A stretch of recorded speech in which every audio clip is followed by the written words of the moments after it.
The starting position, it's the balance, the posture, the presence that they carry. I had a diver at one point who was state champion. There's a gentleman in here, in fact, who at one point told me years ago that when this girl gets up on the board, she gets 2 points just for her presence. That's things that you see. I mean, is it an exaggeration? Sure it is. But these are the things that judges are looking for. You know, I hate to say it, but if you form an opinion by looking at somebody that's up yanking on their suit and all this good stuff, and they go up and they rip a dive, it's hard to go from 3 in my mind up to 8. Okay? So, presence, all of this, approach. We've got the 3-step forward approach, curl from 1 foot, whether you do a hop, whether you don't, that doesn't matter. We're looking at the fluidity of it. If you saw how smooth and how consistent Maddie's approaches were. Okay? The 4 oscillations, again, we're going to talk more about this as we go, but the 4 oscillations, that's an arbitrary number selected by the National Federation simply because nobody could otherwise identify the word or could define the word excessive. Okay? And the truth of the matter is, excessive is when it starts to distract you, or when we start to see results in the body that are resulting from that oscillation. It's very easy if you watch somebody up here doing this, that they'll all of a sudden start to lose their balance. It's going to affect their dive. Takeoff. Is it vertical? Or are they leaning? Okay? Is there a back hurdle? Does it take off, straight up? And what's the power? Are they getting good height? Then the flight. Is the control of it? You saw Mitch's 2.5 pike that he did. Somersault was in absolute beautiful control. It was fast enough. It wasn't whippy. He was able to control the come out then that way. The power, the balance, the grace of the elegance, tightness, toe point, definition of position, and the efficiency.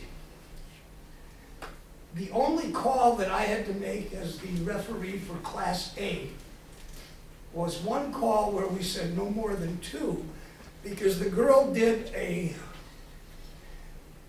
back somersault pike, or no, back somersault straight. But as she came over the top, she piked this much. That's too much. A little crimp, a little soft, it's one thing. But when you get to here, you're doing it in a position that other than inward dive straight, or inward or back somersault straight. Entry, how close to vertical is it? Is the dive finished right at the water, above the water? Do you have a straight body coming out of it, or are you still piped on the entry because you're low? The tightness, the splash or the rip. Basically, you've got 5 positions. You've got 10 points to work with. Essentially, it's 2 points per element. It isn't absolute.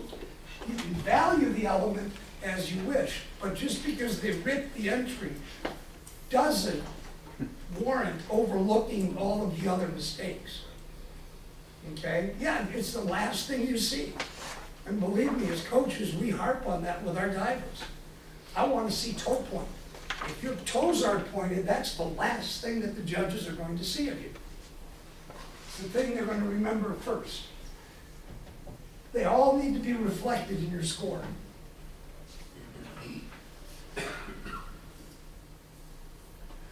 We've all seen this. We're going to spend some time on this.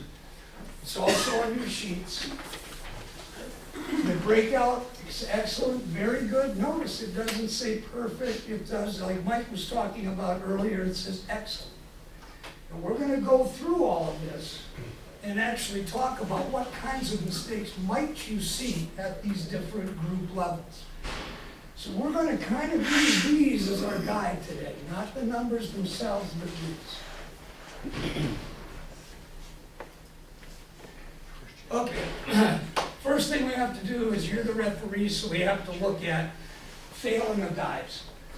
If they execute a dive other than what's listed on the dive sheet, yeah, you always know that. You know, these are things that you have already learned out of the rule book. Okay?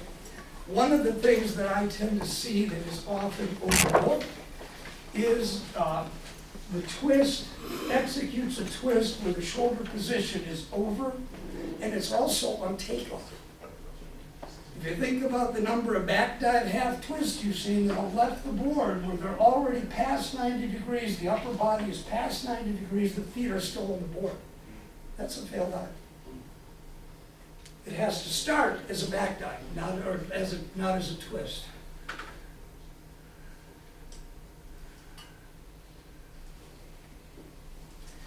So we've got, like I say, 16 different wonderful things to look at for failed dives.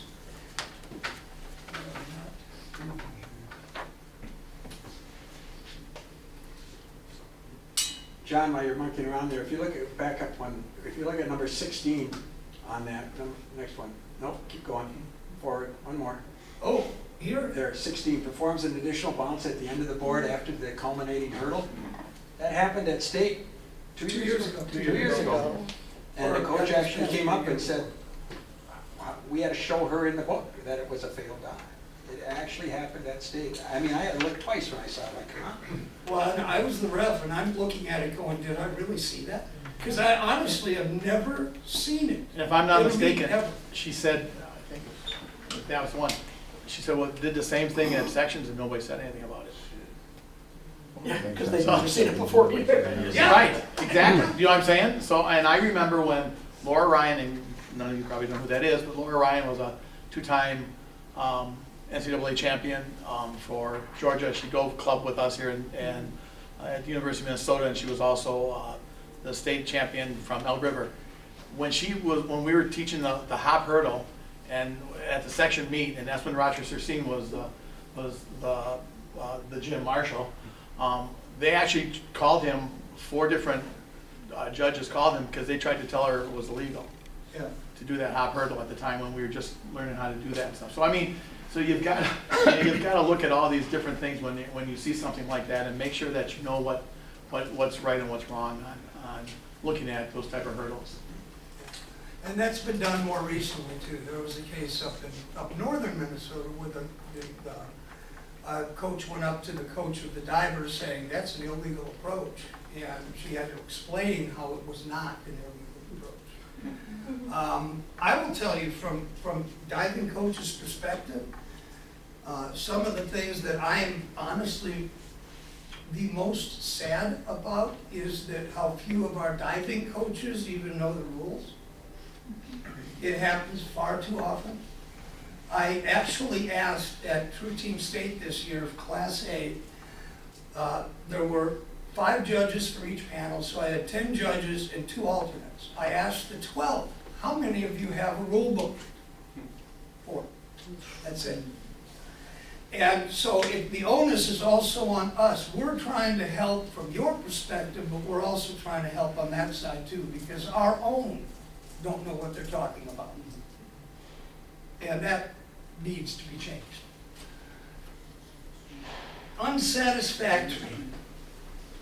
There's going to be at least one major flaw, but typically there's a combination of flaws. Approach of the hurdle is really affected. The height, no jump. Okay, it's what we call a hit and run, where you hit the end of the board. Or, you know, I'll look at my divers when they do that and just say, that was pretty good. It's hard to believe you did 2.5 under the board. The execution is not complete, or there's a major position break. Again, this is a referee. You notice the referee calls way too far away from the diving board and or off to the side. I actually once saw a reverse dive straight that was done, I think it was at state meeting. And it was halfway between the 2 1-meters on the entry, and it was scored 8. And that's way too far away from the board. That's considered too far away from the board. Well, the board is naturally gonna throw you about 2 to 2.5 feet away from the end. That's the way the board is designed, from the standpoint of the physics of it. Once you start getting back out around 5 feet or more, you're too far away. Anytime you see a diver land with a big lean on the takeoff, you know, when you have to worry about the lane lines on the far end of the pool, or the deck on the far end, then you know it's too far. And just for your information, for those of you that were down at the state meet, if you notice, we have new standards, FINA standards underneath the boards. They're totally different than what you see on all the pools. That's gonna be the new support for standards and stuff for diving boards. FINA, and of course they won't tell you this, but we all know it because I see it happen all the time with our divers there. If you're off to one side a little on that diving board, it actually does this.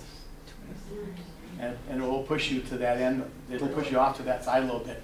So that's when we look at hurdles and we teach the divers, you know, if you see it at a big FINA meet or whatever, and they're off to that side with those new standards, they aren't gonna tell you, it's, you know, it wasn't made like that per se, but just how they're put in there and built.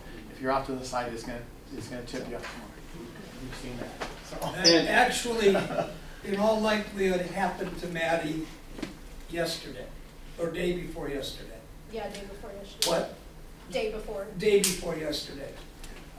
Doing a reverse twister or reverse and a half? Reverse twist. Reverse twister, 1.5 somersaults, 1.5 twists. Off to the corner of the board started to shoot her away from the board. So we're hoping that this is something that engineers can start getting a grip on and can take care of that. I like it, but I'm not gonna say, yeah. Yeah. Because it teaches our divers to say It's it. kind of but I'm fun to just- watch, Yeah. see where they And end just one more, the distance you asked, how far? When I was coaching around, I always told my divers around an arm's length, maybe a little longer. So far from the board. Anything over that might be a little too far, but it really depends on the dive too. But that's where I like to see a dive. So that's not the rule. What, the distance? It just says how How far. far from the board or to. Oh, yes, it is. Yes, and Yes. mandatory, The rules by distance from the referee. board and distance off to the side, both of those are in the rule book. That's unsatisfactory? Well, no, these are major flaws that could contribute to it. Yeah. Okay? Book it. Well, we're not looking at mandatory referee calls here. We're trying to look at it and say, okay, if I see a dive that's unsatisfactory, what are the elements of that dive that make it 0 or half to 2 points? And it, Chuck, no, your calls are actually, there are 2 spots right, or 3 spots right here. yeah, Our referee calls. it's the asterisks there. Yeah. Yeah, otherwise, they can contribute to all of it. They're part of those combination of major flaws. But I understand, and that's why I did try to highlight those. Which each individual judges themselves. Absolutely. Correct, yeah. Yeah, and Separate until you see aspects. one of these, the referee is not going to make a call. Right. That's your call. Right. Okay, then we look at the head being unsafely close. This is the new rule this year. And it actually is 6 inches.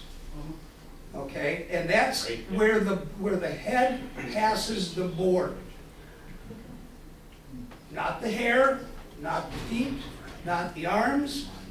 A lot of divers, if they hit their fingers, remember, then it's you hit the board, it's no more than 2 for that purpose. But, so if that body part hits the board, it's obviously no more than 2, and that excludes the hair too. If you got a girl with a long ponytail and her hair hits the board, it's not considered part of the body. Don't watch that one, that's what we get. And we don't care about the arms or legs, we only care about the diver's head, the rest of it, who cares? Okay? Just to clarify, you said only if it had some line hand hits the board, it's not unsatisfactory? No, it is, because then it falls under this rule, the body part hit the board. Okay, got it. Yeah. I'm watching that.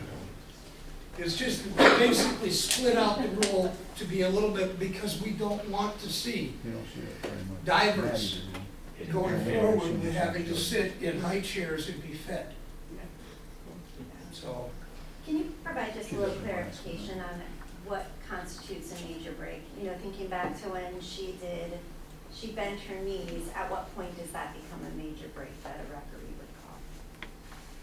You did that this year. Yeah, When it's clearly in a position other than that described. yeah, Or it the doesn't, entire yeah, time. but if I'm gonna call even a pike, if I get to this point where it's almost at 90 degrees, to me, that's beyond what a crimp is. It's not soft, it's not a crimp, it's now a breaking position, but a major breaking position. Yeah, I was just gonna say the same thing, when you look at, you know, when I looked at Maddie's today, Maddie's wasn't a huge major break, again, because, you know, she's a good diver, it's hard to tell her to make a mistake. But, you know, the hard part on some of these divers, if you watch divers do pike, if they put their arms underneath their knees when they go into the pike to grab, which a lot of them do, they can have a tendency to have a break like this, and you don't see that major break like this because of where the arm position is on that. So you know, you've got to look at it. You know, if it's a tiny little break, I'd go like a half a point like we did in that. If it's a major break, you know where you're going to be on that. It's pretty kind of coaching strategy on looking, or I mean judging strategy on how big that crimp is on there. So it's a tough one to it's a tough one to define in a sense until you can actually see it break. A lot of times you'll see it on a double pike where the girl bends her knees like this to go in the water and stuff. That's a huge break. Or sometimes if you're going just a little, it's a half a point. We actually have a few examples at the Yep, end of this we do. presentation. We actually see videos of dives that have some of those issues, okay? And that was done actually intentionally. Okay, so what's my overall impression about the dive? Kid, go back to the pool, start practicing again, okay? This one's got some major problems with it, it needs a lot of work. But it's going to be considered unsatisfactory. Deficient, there's at least one significant fault. It can either be the approach or hurdle, very sloppy. If you see some of these approaches where I actually watched one of the girls lead an orchestra this year. Okay, all the way down the board. I'm sorry, but not only is it distracting, her body is moving everywhere. There's nothing fluid about that approach whatsoever. Okay, she may get lucky and put the dive in, but I have to start judging at the approach, not at the entry. The height, no height. Again, hit and run right off the end of the board. Poorly defined. I have seen so many inward dive pikes done this way. That's not a pike. I don't care if the hands, if it's an open pike, I want to see a pike. Okay, so if it's poorly defined, it's probably going to fall into the deficient category. Very short or very over. Flat on your belly, that kind of stuff. Generally poor technique and real questionable mechanics. You're kind of looking at them, and I've actually been sitting in a room where, or at a pool where we looked at each other going, how the hell they do that? It defies the laws of physics. How did they manage to get on their hands? Okay, but those are the kinds of things you're looking at in this category. And overall impression, it's a work in progress. And the thing is, 2s and 3s are necessary. One of my biggest complaints from what I saw in the season this year is scores were starting at 4. You know, it's kind of the old Minnesota nice routine. When I was in marketing, I used to do surveys of communities. I found I could not use a 5-point scale in Minnesota because we'll never give a 5 because we can always do better. But we'll never give less than a 3 because we're just not that damn mean. Okay? Well, all of a sudden I'm left with 3 and 4. What does that tell me? So I had to go to a 10-point scale. It's the only way I could get usable data. Okay? And one of the hardest things to look at when we talk about approach, you know, a lot of our female divers, more than the guys because they don't do gymnastics anymore for men, but more, you know, a lot of those divers are gymnasts. And when you see them stand there and they do this, and then they point their toe like this when they start and stuff, it's really hard for me to kind of take something off of that because it's a habit that you just aren't going to break in 2 or 3 years of coaching them in high school. With something like that, if they decide to dive in college, it will be changed. But so you have to look at that a little bit. Like John said, the girl, you know, doing the arm swinging orchestra. I don't know if I would take a half a point off away for that part of it in high school diving, looking at the way you have. If it's distracting or if it's off balance or something, it's a little different. But when they do that thing here with the hands out there or the hands with the fingers, all whatever, it's a tough call on that a little bit. So kind of use your discretion on if you feel it's distracting from the overall dive or if it's just, you just know that girl's a gymnast or a guy's a gymnast type thing. So you got to kind of look at that a little bit that way too. And what did it do down the road to the Yes. dive? By the time they got to the end of the board, were they leaning this far? Guess what? The approach affected them. That isn't a good approach, regardless of how many staffs of music they actually conducted. Yes? I got two gray areas I just want to get your thoughts on. Diver gets up on the board and they really don't assume a starting position. They either get up there and just start their partner approach right away, or they go to the end of the board, turn around and start oscillating, you know, as soon as they get their feet on there and then do the dive. Any thoughts on that? Is there Technically speaking, it could be a failed dive. That's right. According to the rules. You're supposed to assume a starting position. Now, how long do you have to stand there? If we start getting into that, we're gonna end up with another 4 oscillations because nobody can define it. Okay? But it's to me, basically, once they turn around, if they start right away, I'm okay with that. You know, my concern would be coming around this way and then throwing themselves right off the board. To me, that's not a starting position. But if they're at least gonna oscillate before they throw their bodies off, then it probably is a starting position. Okay. Does that make any sense? Second question is, Oh. Jeez, trouble. cheating on their press. They're doing a hurdle, and rather than getting a full arm swing down and up, they just do one of these things Mhm. and then go. It's like Mike said too. To me, that's a coaching problem. That's not a judging problem. It's how it affects the dive before it becomes a deduction. Yeah, I hate it when my divers do this and then throw with the elbows on a somersault. It's straight arms or don't do it, you know? But that's a coaching issue, that's not necessarily a judging issue. Elbows, that'll really have a lot to do with how high you're able to get off the board, because you can't. I mean, to be honest with you, if you look at the rules, other than the hurdle and stuff that we have in the rules, that diver doesn't even have to do an arm swing. They didn't want to. When you get technical about it, they could do their hurdle without any type of, well, I don't know how they could do it, but they could do a hurdle without much of an arm swing, and it's still part of the hurdle and still part of the jump, and you really can't do much with it. Have you ever noticed on a back dive, where somebody will do a back dive and they do not set the arms? You know, we were always taught, when I was diving, that you had to set the arms and your arms needed to be here in the air during the dive. It's not the rule book. You don't have to. Okay, but to me, that's still part of the ideal dive.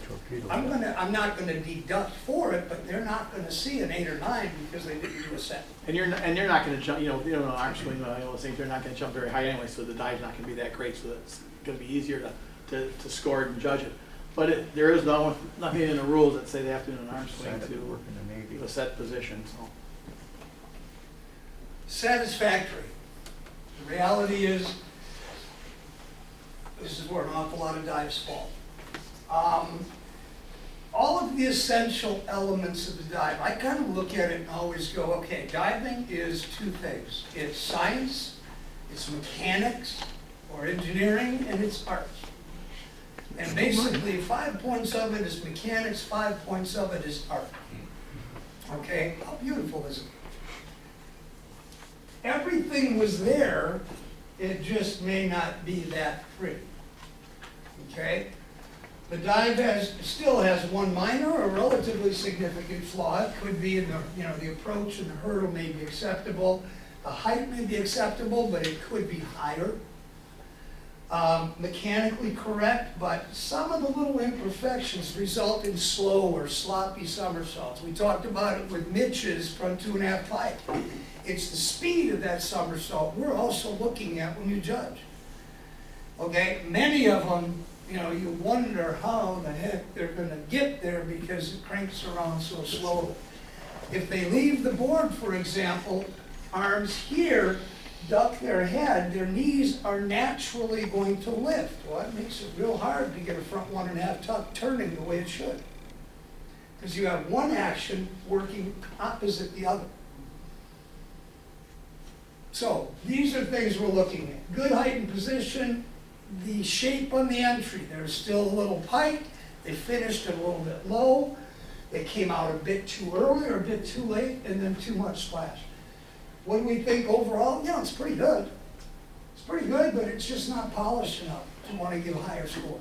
So a bit too late is easy to see. I'm A sorry. bit too late is easy to see coming out, but how do you know when they come out too early on a dive? Like late you can tell, but And a how? lot of times, actually, a lot of times they'll lift the upper body out instead of kicking the legs out. And you'll actually see them lift, and it's like the dive just kind of suspends in air, more like hits in the water. Okay, so you're looking more at the head than, okay. Yeah. And are you talking about entry Well, a little bit? it says You can also come tell out the too direction of early. the splash. Right, well, Yeah. If they're I, short, if they're long, you know, That's for way too Look early. at this one. yeah, so, I hate to say this, but here we are spending all this time talking about the mechanics and everything else. I once had a parent of a diver who decided, his son was an exceptional diver, he decided that he was going to judge an entire meet, turned away from the board and judged purely based on the sound of the splash. Reality? He did pretty damn well. Hate to say it, but it was true. Don't any of you think about that. We had a very finely tuned ears. Okay, so it's pretty good, but it just isn't that polished. 7 or 8 solid mechanics overall. We saw a bunch of those in what we were doing earlier. There's one or more major, minor flaws to it. The execution is defined well, really good mechanics throughout. Everything seemed to work together. It was fluid. It's aesthetically pleasing. But maybe, and I see this an awful lot, when you see like a back 1.5 pike, and going into the somersault, the dive is beautiful, but when they come out, it's as if the legs are coming along just because they're attached at the waist. But they're all unto themselves doing whatever they're doing. Feet are apart, legs are apart, flat feet, all kinds of good stuff. So it's the combination, it's putting it all together. It was beautiful on the way up, it just lacked a little bit on the way down. The height and the distance are acceptable, the entry's controlled, it might be a little over or short, so there might be a little splashy. But overall, it's well executed. It's what we call a solid journeyman's job. Does everybody know what that is? I was told nobody would. I thought it was just my age. I didn't know what it was. I know what the Anyway. on your right.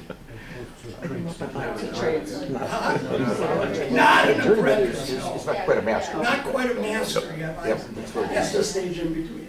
So, I keep going back to Maddie's 1.5 where you have a break. And I, for when I watched that, it was very clear to me that she had done that. And when you look at the range, if you see a minor, or no, what was it?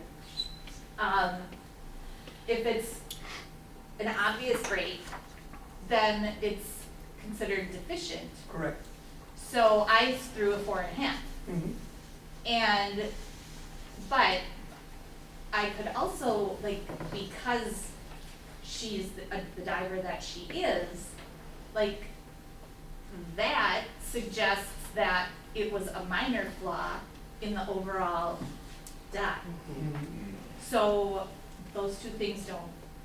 Well, here's the hard thing, you cannot, and this was brought up to me when I was at the meet on the state meet about refs and judging panels and stuff. It's really hard to know that you're watching that this girls or guys are a really good diver and they make a break. Do you punish them? Not punish them. Do you give a worse score or a better score? Well, I know she really doesn't do that all the time, so I'm only going to give a half a point off. When if it's somebody else, you'd give 2. You can't look at that diver is so good they won't make a mistake, and that's a really hard thing to look at.